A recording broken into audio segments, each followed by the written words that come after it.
Hola, hoy vamos a ver cómo forzar detención de una aplicación en Samsung Galaxy M16. Bueno, pues este procedimiento nos puede servir si se nos ha congelado una aplicación y podemos, por ejemplo, hacerlo hoy con la aplicación de Google Maps.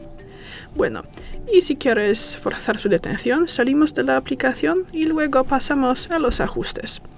Tras eso, bajamos y buscamos la pestaña Aplicaciones. Aquí la tenemos. Y luego buscamos la aplicación de Google Maps en la lista. Aquí también podemos ayudarnos con el buscador. Y si ya tenemos la aplicación, entramos en ella. Y tras eso pulsamos aquí Forzar detención y aceptamos. Gracias por ver el vídeo, danos un like y suscríbenos. Hasta luego.